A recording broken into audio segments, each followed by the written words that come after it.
안녕하세요. 하민입니다. 챗GPT 똑똑한데 거짓말이 문제야. 많이 들어보셨죠? 오늘은 챗GPT가 풀어야 될 난제 중에 하나인 챗GPT의 거짓말, 할루시네이션, 환각 현상에 대해서 알아보겠습니다. 한동안 여기저기서 회자됐었죠? 세종대왕 맥북 던짐 사건. 조선왕조실록에 기록된 세종대왕 맥북 프로 던짐 사건에 대해서 알려줘. 챗GPT가 답했죠. 세종대왕의 맥북 프로 던짐 사건은 조선 왕조실록에 기록된 일화로 15세기 세종대왕이 새로 개발한 훈민정음의 초고를 작성하던 중에 문서 작성 중단에 대해서 담당자에게 분노해서 맥북 프로와 함께 그를 방으로 던진 사건입니다. 기계가 말이죠. 시공을 초월한 이야기 그럴듯하게 잘 꾸며낸다. 그래도 우리가 압니다. 이거 다 뻥이야. 그런데 이건 어떠세요? 영국 해협을 걸어서 건너려면 몇 시간이나 걸려? 8시간 24분. 자, 이제부터 사람은 바다를 건널 수 있게 됐네요. 너무 그럴듯해서 얼핏 들으면 믿을 수밖에 없는 이 챗GPT의 할루시네이션. 참 골치 아픈 문제입니다. 그런데 할루시네이션 대체 왜 생기는 걸까요? 원인은 이 LLM이라고 불리는 라지 랭귀지 모델, 대용량 언어 모델, 이 모델 자체에 있습니다. 이 대용량 언어 모델은 인터넷상에서 우리 볼 수 있는 많은 텍스트들, 출간된 도서라든지 뉴스라든지 블로그라든지 이걸 거대한 말꾸러미로 만들어서 학습 알고리즘을 도입해서 사전에 공부를 시킨 모델을 얘기합니다. 혹자는 챗GPT가 공부한 이 텍스트가 인간이 아무것도 안 하고 5,000년 동안 하루 종일 책을 읽어야지만 읽을 수 있을까 말까 할 정도의 엄청난 분량이라고 얘기를 하는데요. 챗GPT가 대용량 언어 모델을 학습시키는 데 쓰인 이 알고리즘이 트랜스포머입니다. 아이러니하게도 지금은 라이벌이 된 구글 AI에서 만든 알고리즘인데요. 이 트랜스포머의 특징은 빠른 시간 안에 이 말이 무슨 뜻을 의미하고 어떤 식으로 연결되어 있는지 구조를 파악하는데 굉장히 탁월한 성능을 보였다는 겁니다. 문장에서 단어와 단어의 관계를 파악합니다. 그리고 여기에 어텐션이라는 개념을 도입을 했는데요. 그러니까 왜 우리가 문장을 이렇게 읽다 보면 핵심적인 역할을 하는 어떤 단어가 있잖아요. 그러면 이 단어에 대해서 가중치를 부여를 한다는 겁니다. 이 자연어 처리하는 영역에서는 트랜스포머가 완전히 신세계를 열었다 평가를 하고 있죠. 자, 챗GPT는 아주 거대하고 방대한 이 말꾸러미를 가져다가 트랜스포머라는 아주 좋은 성능을 가진 알고리즘으로 공부를 했다더라. 자, 여기서 끝나는 게 아닙니다. 사람이 직접적으로 지도를 했어요. 질문을 하고 대답을 한 걸 가지고 직접 사람들이 아니야, 사람들은 이렇게 얘기하지 않아, 이렇게 쓰는 게 더 맞아. 왜 우리가 말하다 보면 꼭 문법에 맞게, 꼭 어떤 틀에 맞게 얘기하지 않잖아요. 그리고 그런 것들이 훨씬 더 설득을 잘 시키거나 알아듣기 쉬운 경우가 있습니다. 기계가 계속 자기 스스로 학습하게 만든 게 아니라 기계가 학습한 결과에다 대고 사람이 첨삭 지도를 더했다는 거죠. 그래서 챗GPT가 하는 대답이 굉장히 그럴싸하고 아주 자연스럽게 느껴지는 겁니다. 이번 여름에 해변에서 신을 신발을 추천해줘. 이 챗GPT는 여름과 해변이라는 이 두 관계를 압니다. 그렇기 때문에 여기다가 샌들, 비치 운동화, 뮬, 이 정도는 추천할 수 있어요. 그런데 갑작스럽게 비 올 때 신는 장화라든지 겨울에 신는 어그부츠 이런 건 추천하지 않는다는 겁니다. 왜요? 확률적으로 굉장히 떨어지잖아요. 그러니까 챗GPT는 이 확률적으로 높은 단어를 찾아내서 걔를 통해서 문장을 만드는 거죠. 질문자가 그럴듯하게 끄덕일 수 있는 이 납득이 될 만한 문장을 만드는 것을 목표로 삼습니다.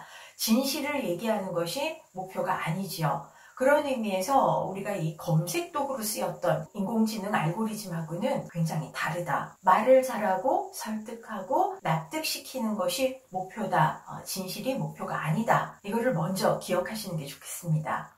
사실 챗GPT는 놀랄 만큼 잘 만들어졌습니다. 그런데 바로 이 문장을 잘 만드는 것에 할루시네이션, 그러니까 거짓말을 하는 것도 포함이 된다는 겁니다. 쉽게 말해서 챗GPT를 동전으로 비유하자면요. 대답을 그럴듯하게 잘하고 문장을 잘 써내고 매끄럽게 만들어내는 이 동전의 뒷면에 납득을 시키기 위해서 사실이 아닌 것들도 끌어다가 확률이 높게 만들어 간다는 겁니다. 그러다 보니까 이 할루시네이션, 거짓말, 환각 현상이 일어난다는 거죠. 아주 유려한 문장의 이 뒷면이 바로 환각 현상이다라고 보면 아이고 이거 없애는 거 쉽지 않겠는데 대충 예상하실 겁니다. 보통 지금 할루시네이션이 대답의 한 10% 내외로 왔다 갔다 하면서 일어난다고 하는데요. 이게 말구렁이가 워낙 크죠. 그러다 보니까 질문자가 또 다 다양한 말을 하잖아요. 사실 10% 내외라고 하는 것도 명확하지는 않아요. 그러면 할루시네이션이라는 이 난제를 대체 어떻게 우리가 대응을 해야 될까요? 우리가 커먼 센스라고 그러죠. 상식. 누구나 다 아는 거, 일반적으로 아는 거, 그래서 별도로 설명하지 않아도 되는 것을 보통 상식이라고 하는데요. 챗GPT는 얘가 딸립니다. 없어요, 얘가. 사람한테 손가락 5개, 발가락 5개. 바람이 분다? 그러면 나뭇잎은 바람이 부는 방향대로 구른다. 이런 아주 사소하고 누구나 아는 것들이 상식인데요. 이런 너무나 당연한 사실이 이 책에 나와서 또 그 책을 통해서 학습하는 그런 일들은 거의 없죠. 챗GPT가 따로 배우질 못했습니다. 학습하지 않았기 때문에 당연히 모릅니다. 그리고 더 중요한 사실, 그러니까 우리가 메타인지라고 부르는 내가 뭐를 알고 뭐를 모르는지를 알고 있다. 우린 알잖아요.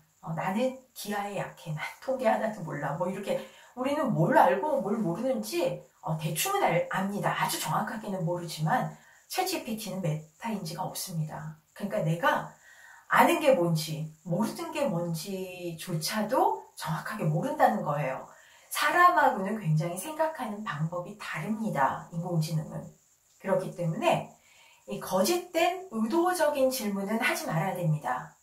영국 해협을 걸어서 건너려면 사람은 알죠. 우리가 물을 걸어서 건널 수 없다는 거. 그렇지만 챗GPT는 모릅니다. 질문자가 사람이 바다를 걸을 수 있다고 했으니까 아마 그럴 건가 봐 질문자를 믿는 거죠. 전문가들은 이렇게 얘기하죠. 챗GPT의 대답은 질문자의 의도와 수준에 따라서 충분히 달라진다.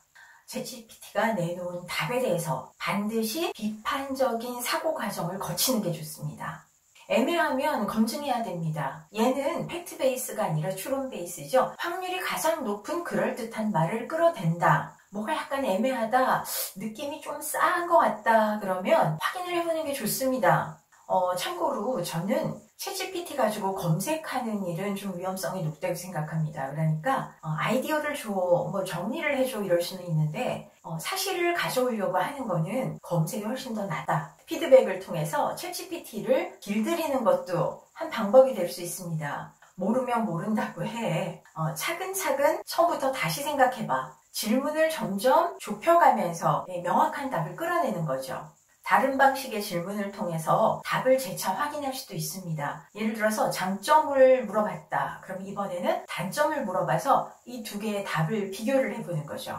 사실 챗GPT는 꽤나 그럴듯합니다. 유용하게 잘 쓸 수 있는데 그렇다고 너무 믿거나 맨날 얘한테 일을 다 시켜서 너무 의존하거나 하는 것도 바람직하지 않고요. 또 그렇다고 쟤는 거짓말하고 할루시네이션 현상이 있어. 그러니까 나는 안 쓸래. 막연하게 멀리하는 것도 답은 아닌 것 같아요. 아주 똑똑한데 거짓말을 곧잘하는 조수가 있다 쯤으로 생각하는 게 어떨까 싶습니다. 저는 챗GPT를 쓰는 게 이 자전거 타는 거하고 비슷한 것 같아요. 그러니까 우리가 목적지에 예상한 시간대로 잘 도착을 하려면 일단은 자전거를 잘 타야 되잖아요. 내가 원하는 아주 양질의 좋은 대답을 끌어내려면 합리적이고 좋은 질문을 던져야 됩니다. 그리고 한 번으로 끝내지 말고 다양한 방법으로 길들여 가면서 유용하게 쓸 수 있도록 손을 맞춰가는 과정이 필요하겠죠. 저는 그렇게 생각합니다.